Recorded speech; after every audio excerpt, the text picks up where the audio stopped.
Dan Labbe, Scott Patsko, Ellis Williams. Day 8 of Browns training camp just wrapping up here in Berea. Scott, let's start here. Mack Wilson spoke today. It was actually a really good interview. He told us about his mindset last year. Tell us about what he had to say. Yeah, well, first we congratulated him as his new son. He's a new dad, and that kind of ties into the whole talk, really, because he talked about motivation and how he really struggled last year.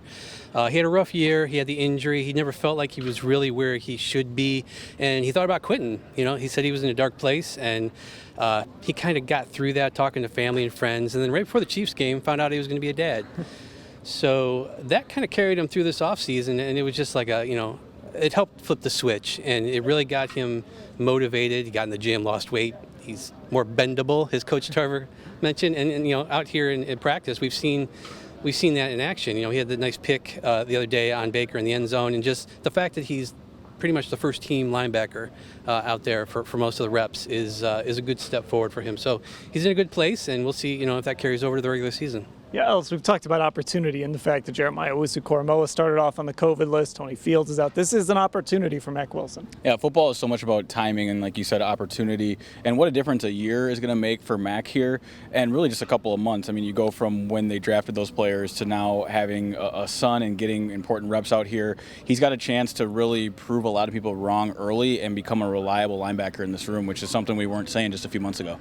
Okay, now Ellis, tell us about something you saw while you were watching practice. Yeah, pretty impressive development. About a quarter way through practice, Baker Mayfield and Odell Beckham Jr. snuck off to the side field and worked exclusively with each other, running what I would call intermediate timing routes. A lot of outs, deep curls, double move stops. And when I say exclusively Baker and Odell, just those two. All the receivers, all the quarterback watched behind as Odell and Baker threw probably 8-9 balls. And Kevin Stefanski talks a lot about reps and timing and how important that is between quarterback and receiver, and he's about his business and putting that on the field today. I thought it was interesting just to see them work, again, on air. Not a whole lot to take away from it other than the timing. Of course, Odell looked good, and those balls were on the money from Baker. And Scott, look, I mean, the Odell-Baker chemistry thing is going to be a story until it's not, right? Yeah, we asked our Football Insider subscribers, what are you going to be watching the most? What do you want to hear about? What do you want to see during training camp? Odell was at the top of the list, and unfortunately, we're about a week into camp, and we're still kind of waiting to really see that. So I don't know if we'll see it before the regular season, but it's clear they're aware of the situation and they're working on it.